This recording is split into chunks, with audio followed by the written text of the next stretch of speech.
Parcoursup, une galère ou pas?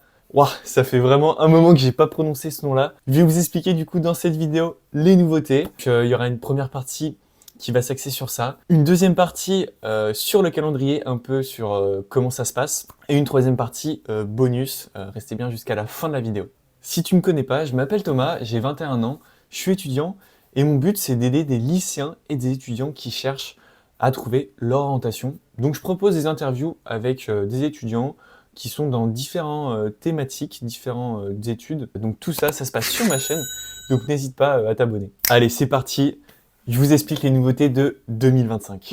Bon, si tu cliques sur la vidéo, c'est que tu es lycéen et que tu as envie d'avoir des informations sur Parcoursup, je vais te les donner, t'inquiète pas. Avant, je vais parler un petit peu de mon parcours. Comme je te l'ai dit dans l'intro, ça fait longtemps que j'ai pas entendu le nom Parcoursup parce que je suis en études supérieures depuis 4 ans. Et pour ma part, Parcoursup, c'était une des premières années, donc c'était pas forcément facile. Je vais te donner pas mal de petits conseils qui pourraient t'aider, donc reste bien jusqu'à la fin de la vidéo. Donc moi, je me suis orienté sur un BUT mesures physiques, et après, je suis parti du coup en école d'ingénieur. Parcoursup, en vrai, c'est quand même important, parce que ça va déterminer ton choix de parcours plus tard.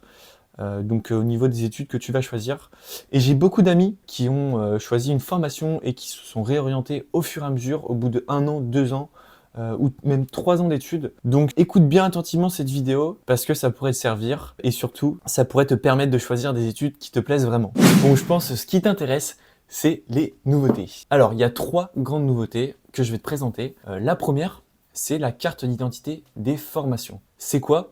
Toutes les formations, elles vont être répertoriées et tu vas pouvoir y retrouver des informations, donc le type de l'établissement, s'il est public, privé, son contrat, si la formation elle est sélective, le nombre de places également de la formation et s'il y a des labels, si tu peux être éligible à des bourses. La deuxième nouveauté, c'est un outil de simulation. Ça, c'est super important et ça, moi, je l'avais pas à mon époque et je pense que ça peut être vraiment cool. Vous me direz si vous testez d'ailleurs. Cet outil va vous permettre de visualiser les chiffres d'accès de la formation et vous allez pouvoir du coup rentrer votre moyenne, vos notes dans vos spécialités, voir si vous allez pouvoir atteindre ou pas la formation que vous désirez. La troisième nouveauté va vous permettre d'avoir des données sur les formations. Donc c'est-à-dire de regarder le taux d'insertion, si vous allez pouvoir trouver du travail assez facilement ou pas. Ça c'est vraiment un truc à regarder parce que si vous allez, si vous faites des études dans l'ingénierie, il y a un taux d'insertion qui est très fort, donc vous n'allez pas galérer à trouver du travail, ça va être très simple. Mais peut-être que si vous faites des métiers plus compliqués dans d'autres domaines, ça sera plus ou moins compliqué ou facile. Donc n'hésitez pas à regarder tout ça, c'est à prendre en compte quand même. Il me semble qu'il y aura d'autres critères, vous pourrez regarder le salaire qui est proposé à la sortie d'école.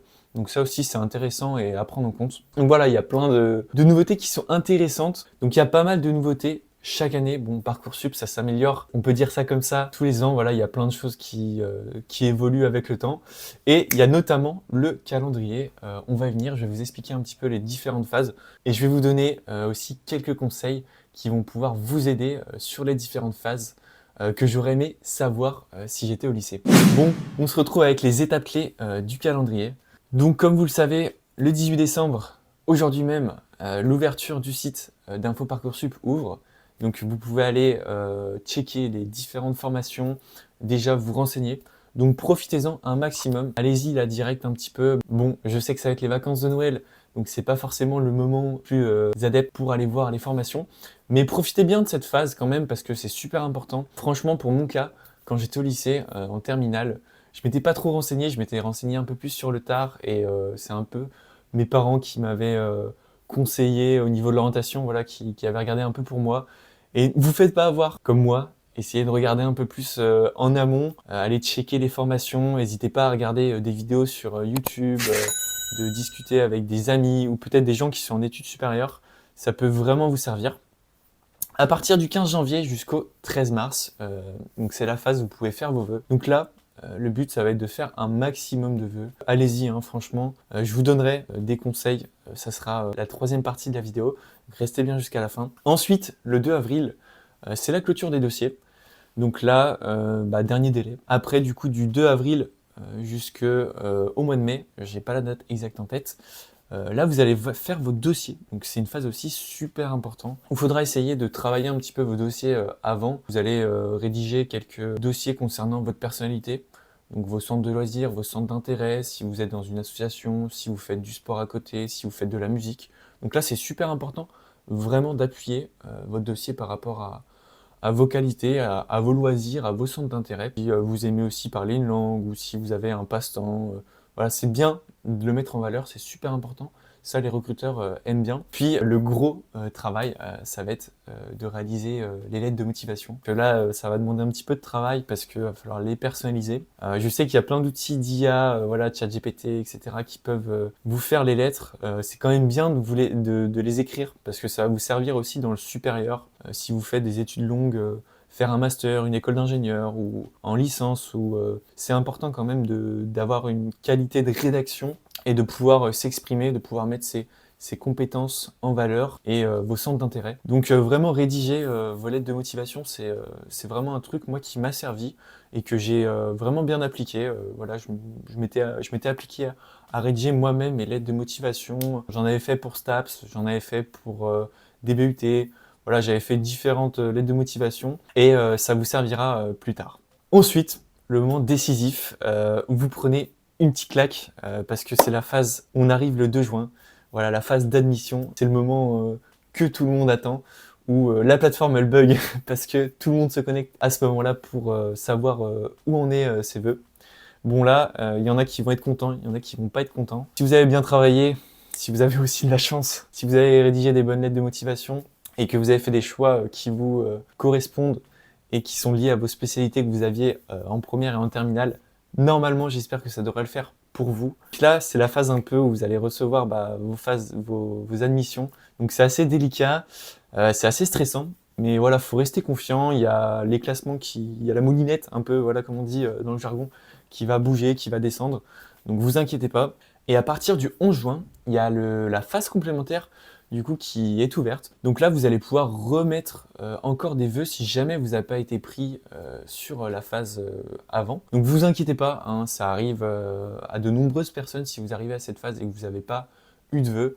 Donc là, tout simplement, vous allez reformuler d'autres vœux et normalement, vous devrez être pris. Voilà, j'ai plein d'amis qui avaient pas de vœux à ce moment-là et qui ont été repêchés. Donc vous inquiétez pas, franchement, il n'y a aucune raison de stresser. Maintenant, on va passer à la partie la plus importante pour moi, qui va vous intéresser aussi. Donc c'est la partie conseil. J'ai 3 gros conseils à vous donner. Le tout premier conseil, c'est d'abord de vous renseigner un maximum, de discuter avec votre entourage, avec les personnes qui font des études supérieures, avec les domaines, les études qui vous intéressent. Et je l'ai fait moi, ce conseil-là, je l'ai bien appliqué. J'en avais profité pour appeler mes cousins voilà, qui faisaient des études supérieures en BUT. J'avais aussi des renseignements sur des personnes qui étaient en école d'ingénieur, parce que c'est ça que je voulais faire. Je sais que j'avais eu des étudiants en STAPS, parce que je me questionnais aussi sur le sport.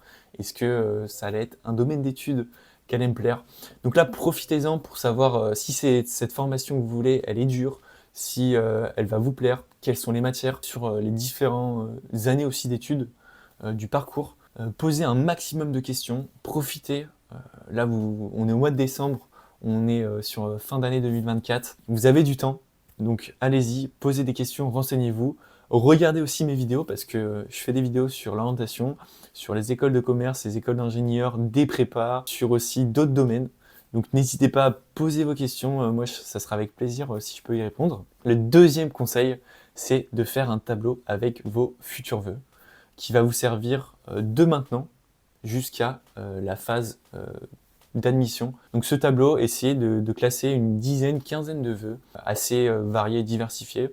Comme ça, voilà, vous avez vraiment des idées en tête et surtout que vous avez un classement. Parce que c'est pas facile quand vous arrivez le 2 juin, où ça peut vous paraître très très loin, mais quand vous arrivez le 2 juin et que vous avez 2-3 vœux qui sont acceptés comme ça, et que vous avez 1 ou 2 jours pour y réfléchir, et que ça représente quand même un choix qui est important, parce que c'est les 2-3 années qui vont suivre de votre vie. Donc la vie étudiante, c'est quand même super important, et après, derrière, c'est vos études, et c'est le métier que vous allez faire. Donc faites un tableau, voilà, avec vos différents vœux, avec un classement, c'est super important si vous arrivez à faire ça. Le troisième conseil, il est simple, c'est d'aller sur Parcoursup, de vous familiariser avec la plateforme. de rechercher un tas d'informations sur les différents parcours d'études. Allez checker les taux d'insertion, est-ce que cette formation elle est facile à intégrer, quelles sont les modalités. Voilà, allez chercher plein d'informations. Je pense qu'il y aura des informations plus précises sur le calendrier et également sur les lettres de motivation et puis ce qu'il va falloir renseigner à partir du mois d'avril et aussi du mois de janvier par rapport à vos vœux. J'espère que cette vidéo Parcoursup avec les nouveautés 2025 vous a plu. J'ai essayé de vous parler aussi de ma propre expérience.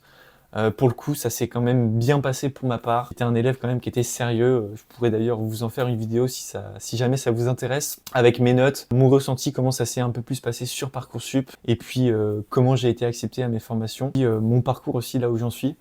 Donc vous inquiétez pas, franchement, si vous êtes assidu à l'école, si vous travaillez bien, si vous avez des bonnes notes dans vos spécialités, il n'y a aucune raison de stresser. Vous êtes accompagné quand même la plupart du temps par vos professeurs, par le corps enseignant, par votre entourage. En plus, Parcoursup, il y a plusieurs étapes, donc avec une marge de temps qui est assez conséquente. Donc profitez-en bien, parce que l'orientation, c'est super important. N'hésitez pas à vous abonner si la vidéo vous a plu. Il y aura d'autres vidéos qui vont sortir sur ces thématiques, sur Parcoursup, peut-être d'autres vidéos sur des conseils, et puis bien sûr des vidéos sur des formations et des études où j'interviewe des étudiants, et ça pourrait vous intéresser si vous voulez découvrir des parcours. Je vous dis à très bientôt, n'hésitez pas à vous abonner, et n'oubliez pas surtout de garder la banane, c'est super important. Allez, ciao!